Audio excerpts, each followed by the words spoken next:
WhatsApp people, कैसे हैं आप सब? ठीक ठाक हैं? It's me Hamzain, you are watching HDX। Welcome back to the channel. उम्मीद करता हूँ अच्छे होंगे, खैर खैरियत से होंगे, एंजॉय कर रहे होंगे।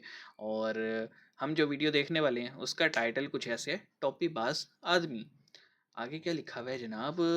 Funny political memes and roast.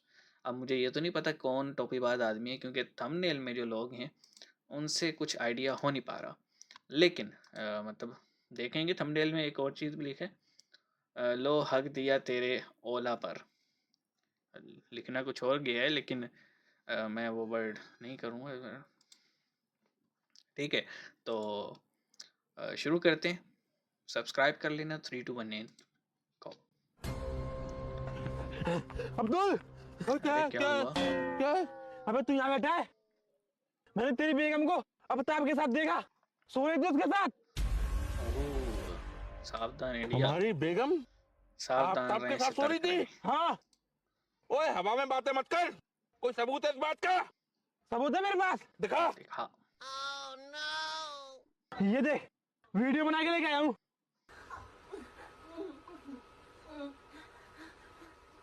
अबे क्या चला दिया? ओए झूठा इल्जाम मत लगाया करे। और सो कर रही है, जग रही है। अबे भाई, ओए तेरी इज्जत लुट गई तू यहाँ पे। Hey y'all, come look at this. नाग हूं मैं नाग, काला काला ये है नाग। वो टप्पीबाज आदमी, केजरीवाल। सामने आ जाए तो अपने बाप को भी डस लो, फिर ये देश क्या चीज है। इस देश के लोग क्या चीज है।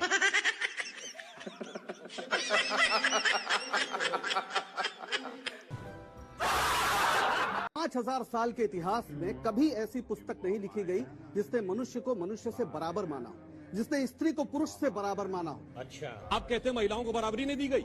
मैं चुनौती से पूछता हूँ, ये बताइए, रानी लक्ष्मीबाई, रानी अहिल्याबाई होलकर, चित्तूर की रानी चिन्नम्मा, रानी दुर्गावती और 4वीं शताब्दी में प्रभावती गुप्त, बताइए कोई यूरोप में हुई हो जिसने तलवार लेकर लड़ाई लड़ी हो? दुनिया में जितने भी यूरोप ग्रंथ में हैं, तो इक्वालिटी उनमें नहीं से मिली, कभी किसी लेकिन को इंडिया महिला में को तो बोलने का एग्जाम्पल्स अधिकार रहा हैं। है? यहाँ 20-22 विदुषी महिला हुई है वैदिक काल से लेके गार्गी, अपाला, लोकमुद्रा, मैत्रेयी। क्या बात करते हैं?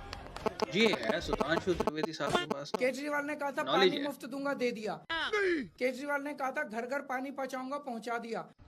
मैंने जो जो वादे किए, मैंने पूरे किए। वादे किए थे, मैंने पूरे किए। श्याणपति नहीं। पिक्चर अभी बाकी है मेरे दोस्त। मैंने कहा था मैं यमुना साफ कर दूंगा। नहीं की। मैंने कहा था हर घर में टूटी से साफ पानी आएगा। और तीसरा मैंने कहा था कि दिल्ली की सड़कों को हम बिल्कुल यूरोपियन अंदाज में शानदार सड़कें बना देंगे। मैं ये तीनों काम नहीं कर पाया। अच्छा एक चीज है, देखो, एक्सेप्ट कर रहे हैं इस बात के तो नंबर दो ना। मैं जल्दी से पूछा, अगर किसी को मेरे सवाल का जवाब है तो मुझे बताइएगा। आप तो अशोक जी उत्तर प्रदेश के रहने वाले हैं। फतेहपुर में बावनी इमली का नाम सुना आपने? बावनी इमली, फतेहपुर में, उत्तर प्रदेश में। सवाल पूछिए। बावनी इमली का नाम सुना आपने? उसके आगे सवाल पूछिए। मेरे सवाल में यही सवाल है, बावनी इमली का नाम किसकी? मैंने तो अभी पिछले हफ्ते बावनी इमली के बारे में जाना, मुझे भी नहीं पता था। आप जानते नहीं जानते? निखिल जी आप जानते हैं बावनी इमली के बारे में? नहीं जानते। अब विजय कौशिक जी आप जानते हैं? नहीं जानते। अब सुनिएगा, ये जो खड़गे जी दिन रात जो छाती ठोकते हैं ना, आजादी हमने दिलवाई, बावनी इमली जो है इस देश में नहीं जानते लोग, क्योंकि बच्चों को पढ़ाया नहीं गया बावनी इमली क्या है। कांग्रेस का जब तक आवाज बंद कर दीजिए, मुझे अपनी बात कहने दीजिए। यही इस देश में हो रहा है। इस देश में जब किसी और स्वतंत्रता सेनानी की बात करो तो निखिल जैन जैसे लोग और कांग्रेस के जो लोग हैं वो इसी तरह से चिल्लाते हैं, क्योंकि उनको लगता है कि खानदान ने ही आजादी दिलवाई, एक खानदान ने, एक पार्टी ने दिलवाई। अब मैं आपको बताता हूं बावनी इमली क्या है। आपको मालूम है एक साथ 52 लोगों को 28 अप्रैल 1858, जिस वक्त कांग्रेस का जन्म भी नहीं हुआ था, अंग्रेजों ने एक साथ 52 लोगों को एक पेड़ पर लटकाकर मार दिया था। स्वतंत्रता सेनानी थे।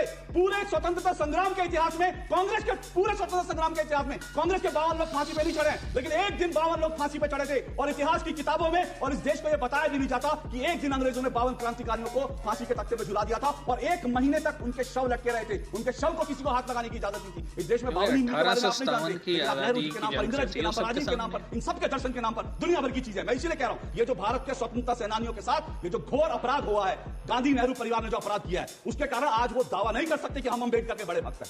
ओके, तो यार ये पॉलिटिकल रोस्ट था, लेकिन मेरा एक कंसर्न है कि जब आप किसी डिबेट शो पे किसी को बुलाते हैं ना, ख़ास तौर पे जो एंकर्स होते हैं, उनको उनके जज्बात, उनके एहसासात, उनकी पॉलिटिकल एफिलिएशंस या उसको वो अपने तौर पे एज अ जज किसको सही मानते हैं और किसको नहीं, उस चीज़ को साइड पे रख देना चाहिए। क्योंकि जब आपने डिबेट के लिए 4 लोगों को बुलाया है ना, तो फिर उन सबको मौका मिलना चाहिए। मैंने कई बार ऐसे न्यूज़ चैनल्स में देखा है कि जो अपोजिशन होती है या ख़ास तौर पे जो कांग्रेस या जो कोई बंदा एंकर के पॉइंट ऑफ व्यू से हट के बात कर रहा होता है ना, ये उसका माइक बंद करवा देते हैं या बट मतलब एग्रेसिव हो जाते हैं। ऐसे नहीं होना चाहिए। डिबेट में तो यही होता है, टॉक शो का मतलब ही ये होता है कि दोनों पार्टीज बोलें।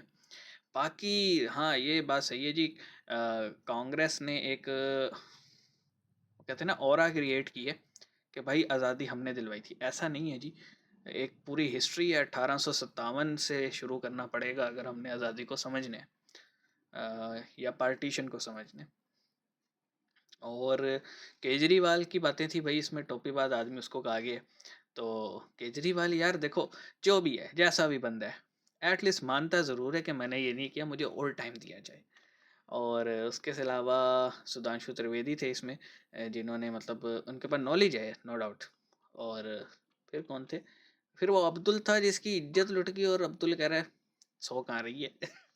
अब्दुल तुम्हारी अकल सोई भी है। मिलेंगे, अपना ख्याल रखना। सी यू गाइस।